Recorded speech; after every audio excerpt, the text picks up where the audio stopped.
My name's Natalie, and I'm the founder of Moolah Kicks, the first women's basketball sneaker brand. Our mission is to fight for gender equality and make sneakers that are fit specifically for female ballers. We're seeking to elevate women's basketball and be a brand that accurately represents and makes sneakers that are by and for female basketball players. Before we get to this episode, Nothing But That Sports Talk, let's get a look at my Brooklyn Nets smoking the Milwaukee Bucks 125-86. From downtown the other night, here's Durant, putting moves, crossover on Giannis, and hits, plus the foul. The open court. Similarities in three-point shooting also. Oh, Griffin! Milwaukee just a brutal performance. Here's Durant to the rim and hits the reverse. This is Nothing But That Sports Talk, where you have the game.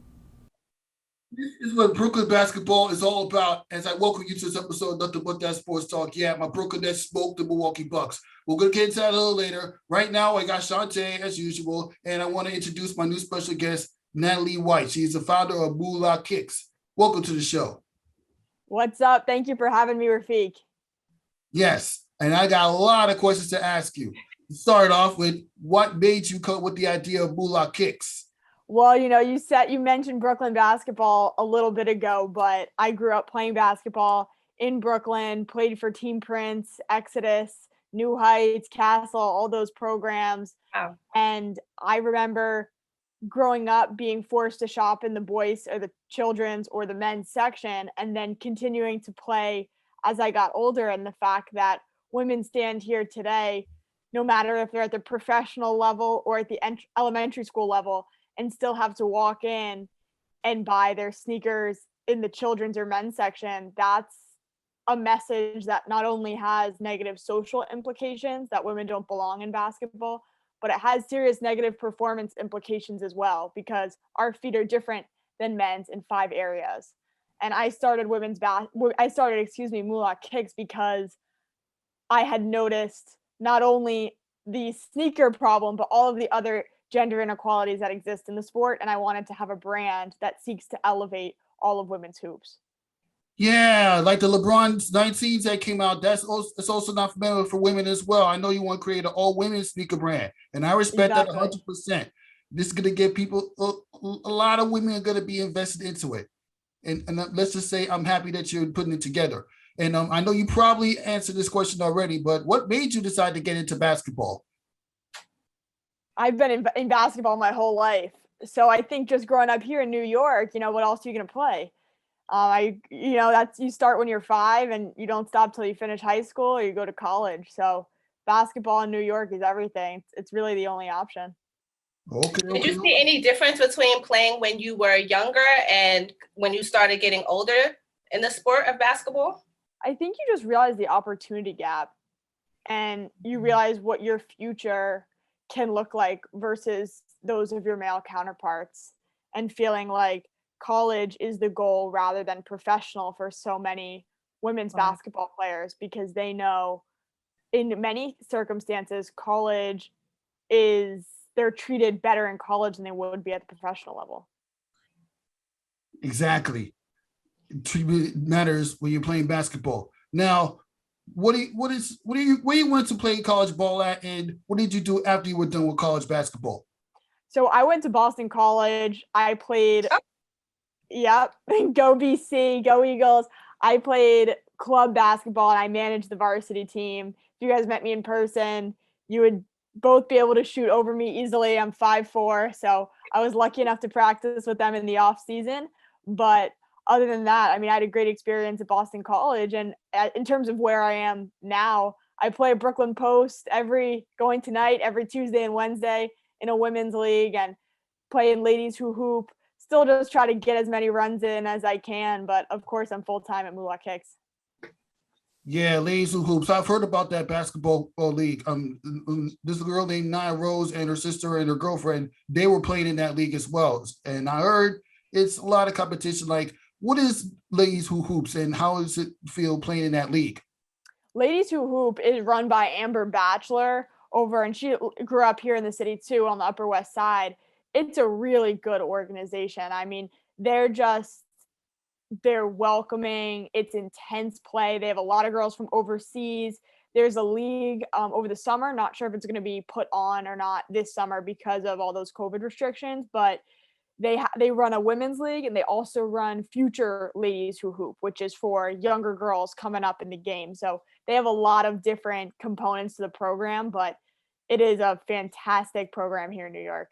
Exactly. And you know what? Women's basketball is one of the reasons why I made my first visit to Rucker Park a few years ago. And yeah, that's also Good. first met. I actually did some filming interviews for women's basketball players that played at the Basketball Beauties League. Okay. And who'd you see at Rucker Park? Well, obviously, Shauntey, my current special guest right now. On the bus, I saw Hannah.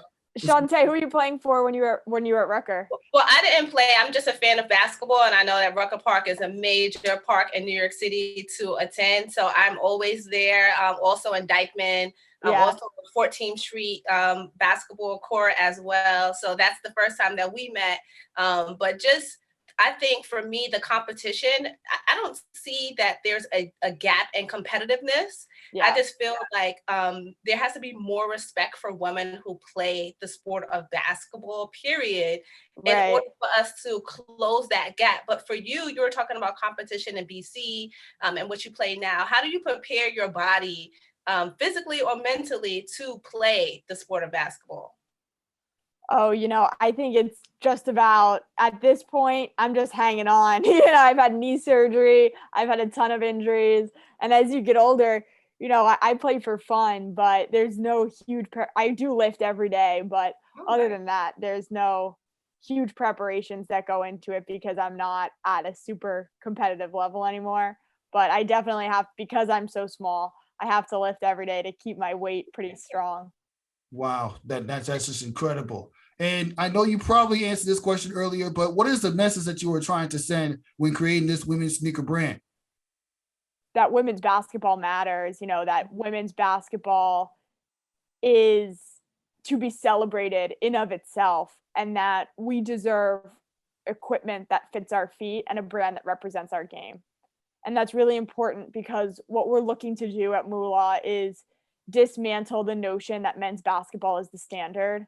And that comes with everything we do with women, or most people do with women's basketball. They will either praise or disrespect women's basketball dependent on how it perceivingly stacks up against the men. So they'll say, oh, she's great, she shoots like Curry, or they don't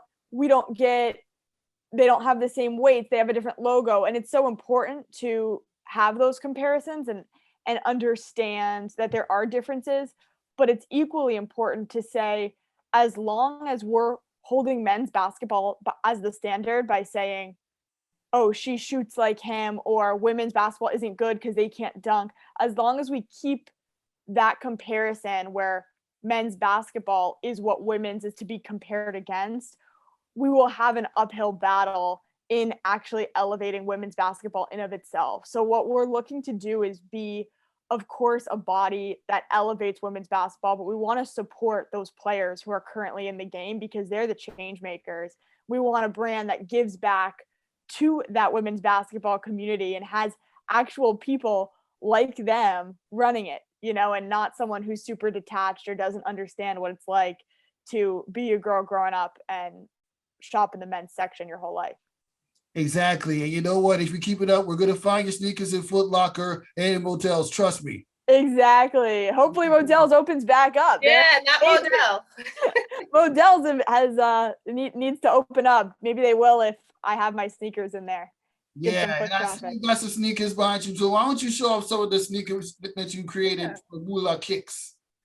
Yeah, here you can see our first model. It's a mid-top, and there's every feature in the sneaker has been curated by women's basketball players, by high schoolers, AAU teams. I would stop by AAU practices, high school practices, every step of this way, and I would hold up 2 designs. They would pick which one they liked. They would tweak the differences. They'd say, we want this, we want that, we want all white, we want all gray, because a lot of them play on 2 teams. They'll play on their school and their travel. So they want a sneaker that's going to go with both uniforms. that's something you really wouldn't know unless you consult them, But another factor that I really like on the sneaker is that you can see we have a little divot right here towards the ankle. And that's actually because so many female hoopers wear ankle braces that we want the sneaker to be able to, you can unlace these top two and your entire ankle brace can fit comfortably, because that's something that a lot of female players play with. Wow, that's amazing. You put all this together, and I know you had to have taken some classes in order to learn how to do your own sneaker brand. Well, I mean, not really. So I definitely was a business major. I did banking. Previously, I was a finance major and studied all areas of business at school. So operations, finance, marketing. But you really learn as issues and opportunities present themselves, right? So the first thing, making the sneaker. All right, everything about sneaker creation we need to get into.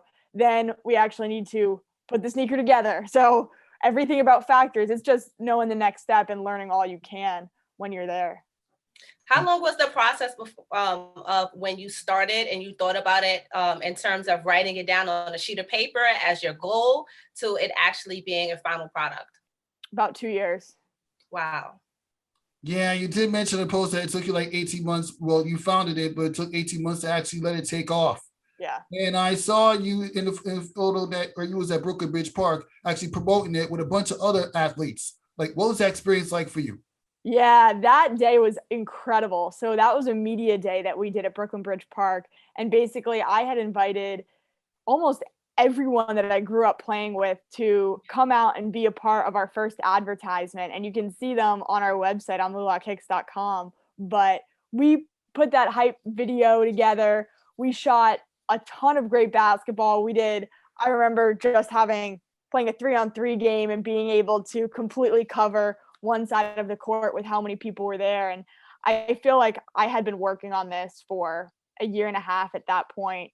And to text and email all of these girls who I haven't talked to in 5 years and have them say, wow, I'm so excited about what you've done. I will definitely be there right on time. And as you guys know, even I'm late sometimes, so it's hard to get people there on time at 9 a.m. on a Saturday morning. But to see almost 40 or 50 ex-players come out was a really incredible feeling and opportunity that we can really get behind this. Exactly. Now, if you could only get some WNBA players to join in, because I'm sure they would love Moolah Kicks. Oh, yeah, big time. I've had a ton of WNBA players reach out and DM us, actually. And I've had one player say she wants to wear them as soon as I can get a performance pair. Exactly. Wow. Yeah. Now, on to the WNBA. What is your favorite WNBA team so far?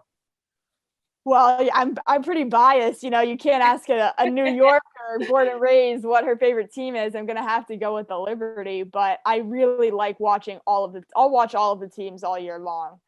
I like watching most of the games. You're talking about the New York Liberty that I went to at the Barclays Center a few weeks ago. It lost on a game-winning shot by Courtney Willis to the Atlanta Dream. Yeah, I mean, look, they came out the gates hot. Yep. And they lost it a little bit, but hopefully they'll start to come back. I mean, I think their offense just needs to pick up slightly. Yeah, and it picked up a lot at the beginning between Sabrina Ionescu's game winner and then the triple-double. I mean, what do you think Sabrina Ionescu brings to the Liberty basketball culture? Honestly, she brings a lot. And as a younger player entering the league, I think sometimes it can be hard to balance really having some of those standout games. It doesn't need to be, she can be the leader, I guess, on the court in terms of scoring. And that also comes with being one of the youngest players on the team. So I think that's really been interesting to watch her kind of adapt to this new culture too, where she's coming in, everyone knows exactly who she is, how talented she is, but also she doesn't have the WNBA or didn't have the WNBA experience that all the girls on the team had. And now she's getting it. And you know what? Yep. You know what? They actually re-signed Rashonda Gray, and you can tell and I can tell in an interview earlier today, which I'll post later, she is just so happy to be back on the team, and hopefully they'll leave some depth since Kia Stokes is going to be out for a bit. Yeah. Kia Stokes is a key player too, so Yeah. But surprisingly, it's Benanja Laney carrying the New York Liberty because Benanja Laney is, well, up until that 8 points she scored against Connecticut Sun. But what do you expect? Connecticut don't lose at home, especially Connecticut. Yeah, Connecticut is a terrific team. And actually, a girl who I grew up playing with was on the Connecticut roster until the last day. So I was sad to see that not happen. But Connecticut, they're just so competitive. And getting Dejanay, too.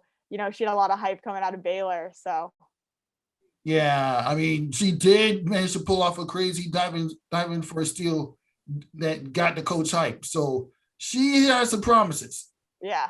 And as somebody that covers the WNBA, I can tell these players, they're dedicated to the games they play and they're dedicated to winning, and they don't think about too much outside distractions. Yep. Yeah. And what do you think in terms of, you're covering the WNBA? How do you feel like you've seen it progress over the years? Honestly, I've seen it progress very well. I mean, yeah, there were stories about how the certain media talents mentioned the lack of media attention that it gets, and they don't really draw crowds all that much. But you know what? The games are still fun to watch. Yeah. Whether it's watching Sue Bird hit a game winner back in the days, or watching Enrique Agumawawe and Jewel Lloyd hit a game winners, trading game winners against each other in back-to-back games. Yeah, Enrique Agumawawe just hit another one, I think, a couple nights Yeah. ago. Yeah, she had a great shot right at the 3 line. Yeah, I think for me, it's really exciting. I'm a Liberty fan as well, and a couple of seasons ago, I was a season ticket holder, and to me, being in like the 5th row, like watching the women play as hard as they could, I was just taken back by every game. So excited to watch them like be out there on the court, passionate about it, and it was no different to me. I was like, look at them, they are just, well, I don't want to say like huge, but they're bigger than I expected. I think that the league is, every step that they are taking to change the rules of the league, I think it's just going to be day by day. And people really standing up and talking about things that they really want to see change in the league. Yeah. No, that's a great point. And I agree. I think there's a closeness as women that we can have to getting behind the WNBA and saying, wow, these are people that look like me on the court, and you can be more attached to the game. Whereas sometimes I watch, the NBA, or as Ari Chambers said last night, the MNBA, and see that I felt growing up like I would never get there or be there because I wouldn't, right? So it's inspiring to grow up going to the WNBA games and still be going to the Liberty games and feel that connection where, you can understand and relate to their experience much more. Yeah, you can thank Ari for getting me in to cover the WNBA. Speaking of that, what WNBA media talent do you look up to the most? Name 3. What do you mean media talent? Media talent, like the journalist that covers the WNBA. Oh, I mean, you have to love Ari Chambers. I would say she's probably the one. Cam from Women's Slam, Ari Chambers, and then Overtime Women's Basketball. I love all 3 of those accounts so much. Overtime Jaren is the one that I know who runs, OT Women's Basketball, and I think all in their own rights, they have such a different but awesome angle on women's sports. So you have Overtime Women's Basketball that has done a terrific job highlighting, while it's not WNBA, highlighting high school hoops that has gotten more interest in general, right? Kind of what I was talking about, like they feel closer to that audience. So they've done a terrific job growing the game of women's basketball because they've focused on these elite high school plays, highlights, what have you. And then on the other hand, you have highlight her, Ari Chambers, who's doing so much for the WNBA. She has a really big platform, and she's so outspoken about the differences between the NBA, the WNBA. She's always saying the WNBA is important. I think she constantly has these really positive messages. And in any interactions I've had with her, she's been, nothing but supportive about Moolah and what we're doing. And then finally, Camille at Women's Slam, she is the next, she's another top leader in women's basketball hoops, because Slam, of course, a huge platform, but she really took Women's Slam and that idea and grew it from idea to where it is now, where she's constantly getting the top high school girls involved and having them treated as they should be, with awards and different sponsor gifts. And then she's covering the WNBA intensely, showing all the top highlights and making sure that it's seen in as good of a light as it should be seen. And so I think the three of them, I'm glad you asked that question, because I think they all have a different angle on it and they each play off of each other so nicely. Yeah, exactly. It's just so much to take in when you watching all these great women that cover the league do it. And it got me thinking, I got to cover this league. I got to cover women's basketball sexual reform. I started a few years ago with the basketball blues leagues that I mentioned earlier. And when COVID happened and I was sitting down bored and they were in the bubble, I've been covering the league since then, virtual, interviewing players from the Seattle Storm, the Sun, the Liberty. Now I'm interviewing players for the Atlanta Dream. And just recently I've interviewed players for the Minnesota Lynx and the Indiana. Yeah. So I'm really soaking in some interviews left and right. Oh yeah, there's Las Vegas Aces. This is Asia Wilson and it's Cambage. Those are some crazy talents. Yeah, they're insane. They're absolutely awesome. You got to get them wearing Moolah Kicks. Yeah, I'm gonna be asking some of them about what they think about Moolah Kicks. For real. Oh. I mean, I think everyone's excited about it. We just gotta I just have to keep spreading the word, and sharing the platform, because that's where it's all born. It's not as if I have some huge marketing budget to go disseminate all the messaging I want. It's all through people who believe in it. I got an idea to soak up, but we can talk about that after. Right? Okay, now, that sounds good. Let's get to what are your favorite moments for the WNBA this season so far? I would say my favorite from this is when, I think it was the second, or maybe it was the first. It was the first home opener of the Liberty. I was there in person. So I think, whenever you're there in person, the moments are a little bit closer to your heart. But I was there to see Sabrina Ionescu hit the game winner, whichever, if that was the second or the first, second, third. It was some home game. Of the season.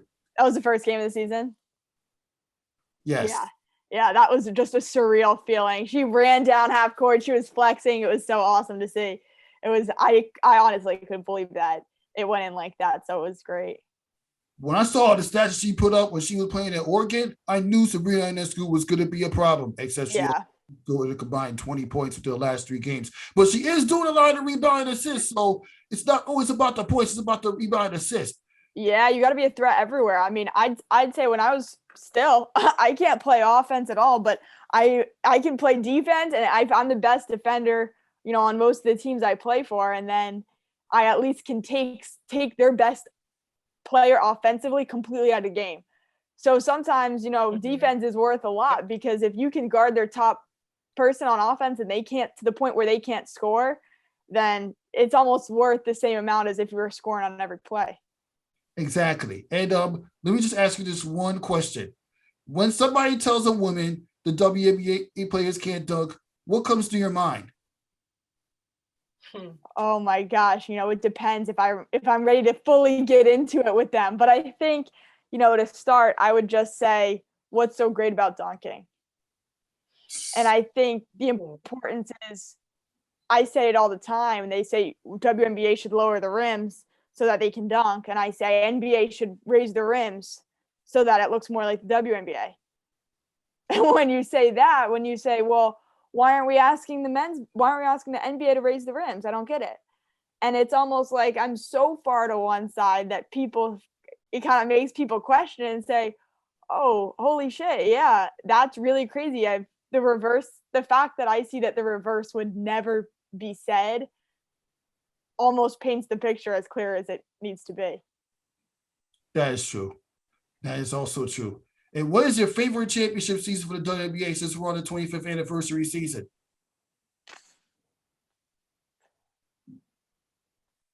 The recent ones are most present. Last year's is like the most present in my head.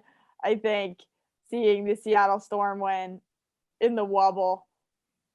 Before that, Minnesota had some great years. It's been a while for the Liberty. But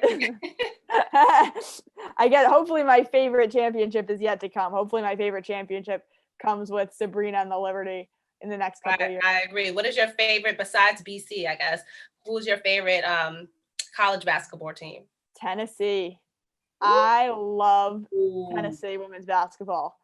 I think growing up and still, Pat Summitt was the biggest game changer for women's basketball. When she was growing up, and in high school, they only let them play 3-on-3 half court. And even when she was in college, she was on the very first Tennessee women's college team. And same thing, they were not 5-on-5.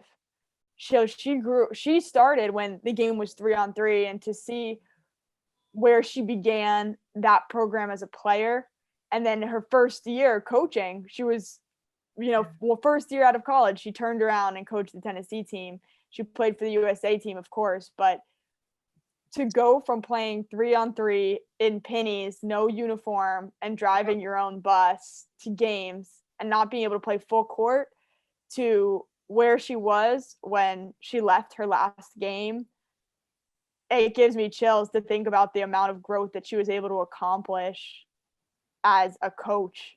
And I think for that, Tennessee is always going to be one of my favorite teams. I gotta give you credit where credit is due, because Pat Summitt did coach a good squad, especially during the Candace Parker years. And it's because of Pat Summitt, Candace Parker became the player she is right now. I mean, being the rookie of the year and MVP in the same season, and she dunked in 2 games in a row, not to mention the championship season in 2016, runner-up in the finals in 2017, and analysts NBA. Like, come on. Come on now. Don't get in the ring with Candace Parker if you play her 1-on-1. That's all I gotta say now. Do not. Because she'll just block you. I saw her play in New York, and I was scared. I was like, oh, man, I don't know who I'm rooting for, but I've been a Candace Parker fan for a very long time. So I think that respect level, we got to give respect to where it's due, and she gets all of my respect. Yeah, now she's in Chicago doing good things. I think, when is she supposed to come back? I don't know, because she's injured. Yeah. Yeah, I know she's injured. I didn't know how long she was out for. Well, it's day to day. Oh, okay. All right. Now on to another question. What are your thoughts about New York's basketball in the streets and the ballparks coming back after a 2-year hiatus? Oh, that's even a better question. I'm excited for it. Like, I love it. New York City street basketball is like nothing else. The talent is unbelievable. So I'm looking forward, tonight, 5 hours from now, I'm going to go play some ball in Brooklyn. Those girls are incredible too. They all played in college, a lot Brooklyn College, some JUCO, but some very, very talented players. I think you're going to see the parks light up.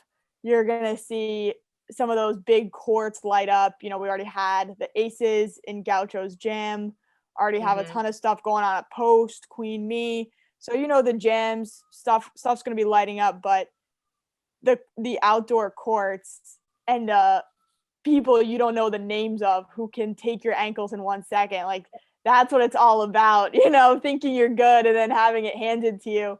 So I'm excited for this summer. Do you guys play at all outside? Well, yeah, you can say that. I haven't played ball in the streets in a while. And when I did try to play ball in the high school basketball team, but I didn't necessarily make the team in any of those seasons. And not to mention the fact why I didn't get to do anything when I played in the student versus staff game in high school. Okay. Who gets a dribble the ball, they'll load score.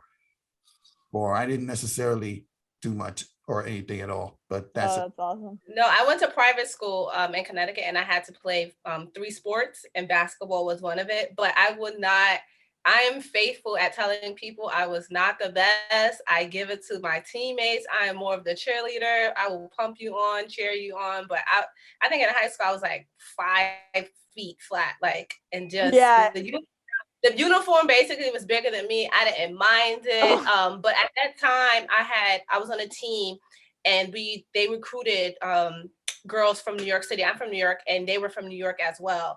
And they played on a lot of AAU teams, Gauchos, and where'd you go?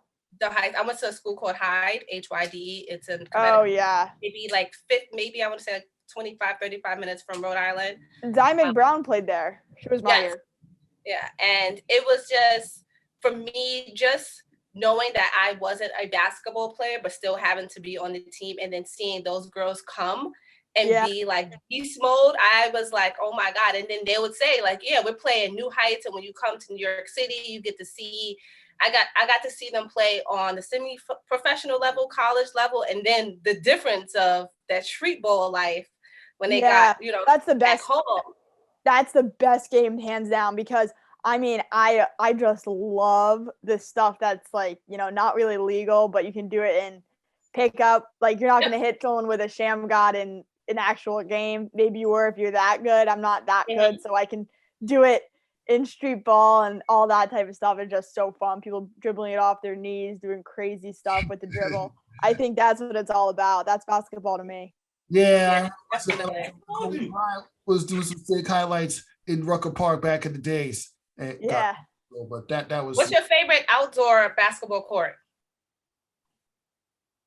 I play at a lot of them. I mean, I think I really, now that these Brooklyn Bridge Park courts have gone up, those are fun, but they don't have the same energy and sauce that some of the other courts have that you see some people playing. My favorite, honestly, is me and my friends used to go around to a couple of the courts and see where the games were good and get in on it. But I'm not good enough to play in the cage or anything like that. I'm also a little too small, so some of those guys are pretty big. So if I'm guarding one of the guys and he's probably about 5'8", I can't guard someone who's, the difference between a regular court would be 5'8". You go to West 4th, they're going to be 6 feet, but I can't guard someone who's 6 feet. Yeah, it's fun basketball talk right here. Yeah. Let's get to this very interesting question. When you think about the WNBA players that were originally born in New York, killing in the league right now, what comes to mind?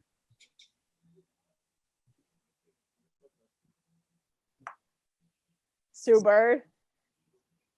I'm not surprised. Yeah, a lot of them, but she went to Christ the King, and that's something that I always forget about her. I always sleep that she went to Christ the King, but she's from here. She's from Queens, so.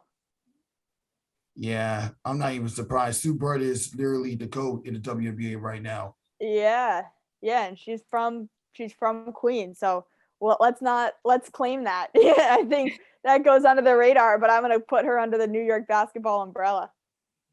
Exactly. And Cheyenne Parker, who used to play for Chicago Sky, now she plays for the Atlanta Dream.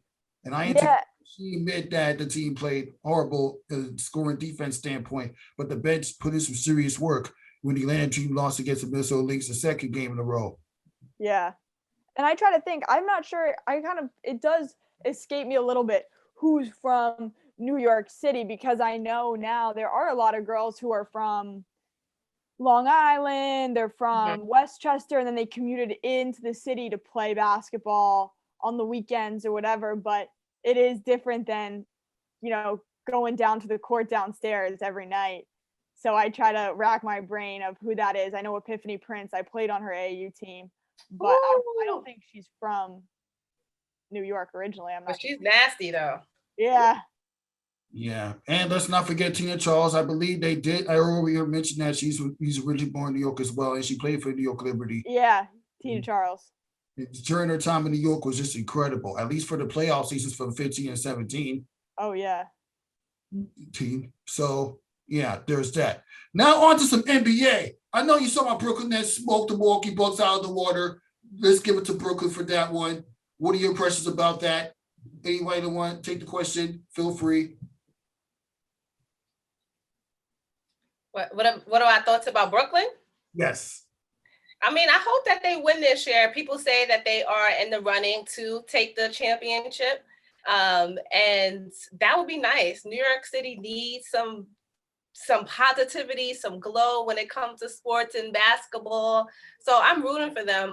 What I didn't like though was all of the Knicks fans, and now all of a sudden everybody's the Brooklyn Nets fan. So I would just say stay with your team, support your team, but I'm still rooting for the Nets. I love the Barclays Center and anybody who plays in it.